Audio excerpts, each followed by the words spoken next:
Disperse! Nothing to see here, please!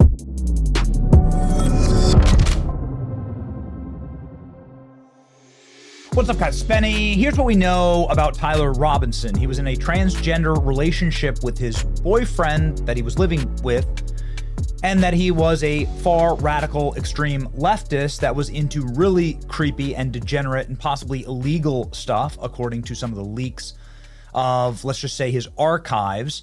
And that Tyler Robinson is someone who killed Charlie Kirk because he hated him and hated Christians. Okay, this is all according to family members and corroborating witnesses. Something we also know about Tyler Robinson, because we have, well, his test scores, is that he was a very high IQ individual. He's somebody who was smart. He was testing at the very tip top of his class on the ACTs and SATs, and so he's not dumb.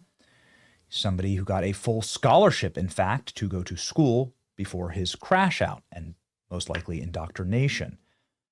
And so I want to lay out something fascinating about what happened in the moments and hours and then days after the killing of Charlie Kirk by Tyler Robinson. Tyler Robinson effectively got away with it. I'm not saying they would have never found him, but what I'm saying is that we didn't have a name. We had some very grainy footage from security cameras, but nothing that could really truly identify anyone. It would have been a massive manhunt. And would a motivated killer have been able to get to Mexico by that time? If they had driven through the night? I mean, absolutely. From Utah? Totally. You could. You know, it's like an 8-hour drive, actually. And Tyler Robinson was able to get away. He was able to drive 4 hours back to his home. And so technically, what happened there was you kind of got away without leaving a ton of evidence. Now, there's some debate about the gun, but there was virtually no physical evidence left that was able to tie directly Tyler Robinson to the crime, with the exception of some text messages in which Tyler Robinson decided to voluntarily lay out the entire crime step by step, and without having any prompts, totally absolve his transgender boyfriend of any knowledge whatsoever. Except for, of course, he says that he was engraving bullets. Remember when I was engraving bullets? This is what it's for. What? Absolving also George Zinn, the creepy guy who jumped up and said, I'm the shooter, to distract cops. He said that. That's what we know. It's laying out a motive. And then, of course, remember how I was engraving bullets? Exonerating entirely his transgender boyfriend who watched him engrave bullets? Really? None of this seems to make any sense. Also, the language certainly seems like it was dumped into an AI in order to absolve someone of a crime. But this didn't stop ABC News reporter from gushing not only about the text message exchange, but then also lavishing praise on how loving and wonderful Charlie Kirk's murderer was. Listen to this.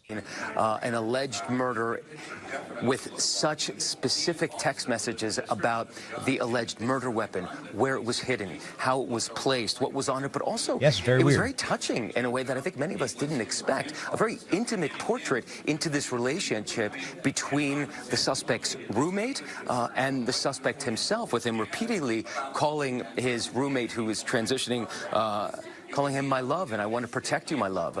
So it was this duality of someone who the attorney said not only jeopardized the life of Charlie Kirk and the crowd, but was doing it in front of children, which is one of the aggravating circumstances of this case. And on the other hand, he was, speaking so lovingly about his partner. So a very interesting and, as Pierre said, riveting press conference day.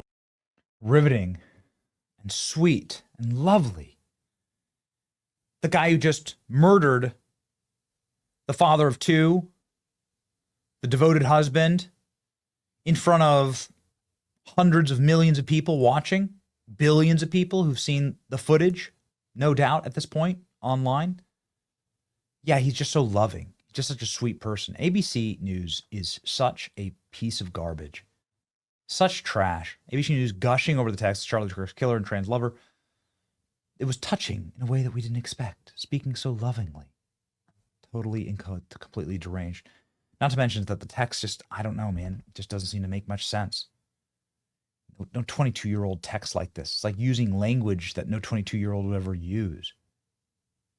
Anyway, ABC News reporter Matt Gutman is the person who was gushing over these texts, issues a groveling apology after calling texts from Charlie Kirk very touching. The apology was posted on Matt Gutman, somebody I've never heard of before, posted on their Instagram. Here we go. Yesterday, I tried to underscore jarring contrast between the cold-blooded assassination of Charlie Kirk, the man who dedicated his life to public dialogue, and the personal disturbing texts read aloud by the Utah County Attorney at the press conference. I deeply regret my words did not make that clear. Will there be zero doubt here? I unequivocally condemn horrific crime and the pain it caused Charlie Kirk's family, those who were forced to witness it, and the millions of people he inspired. Is that going to save his job? Don't know. We have an apology from an ABC reporter. Doesn't do much for me.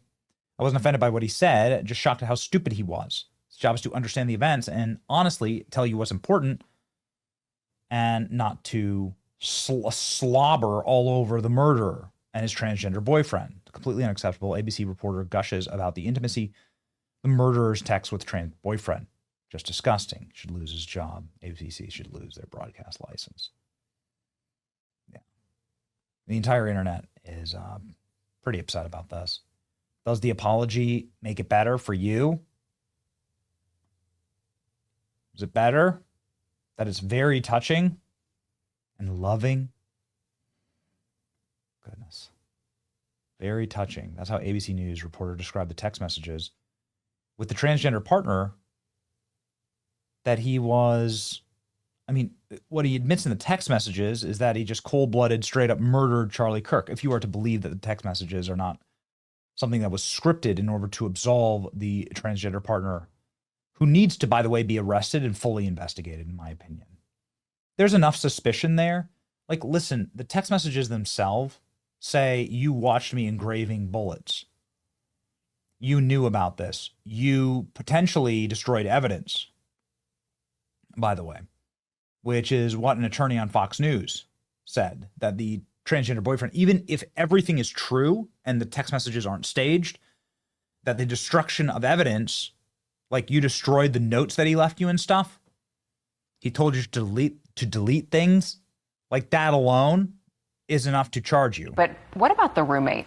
He had quite a text conversation with the roommate, and the roommate, acted surprised, didn't realize that it was him. But what did you take away from the text messages? Right. So from the press conference we got yesterday, two things jumped out at me relative to the roommate. First of all, the fact that he says to the roommate, destroy the note, and then the prosecutor said in the press conference, we have a photograph of the note, not the note itself, which argues to me very good chance that the roommate did destroy the note, which is potentially chargeable. The other thing was this conversation about you saw me engraving the bullets. Now, while it does seem that the roommate appears to be shocked, is that a little bit on the nose? Is it a little contrived? Is it a little too perfect, some of the exchange they have? There's some suggestion of that online. Those are people just speculating. But the fact that he knew that his roommate was engraving bullets argues that that's a callback to Mangione, which obviously was done for no good purpose. So those things suggest to me maybe the roommate could be in the hot box, but the thing is this, that doesn't mean you have to charge that person.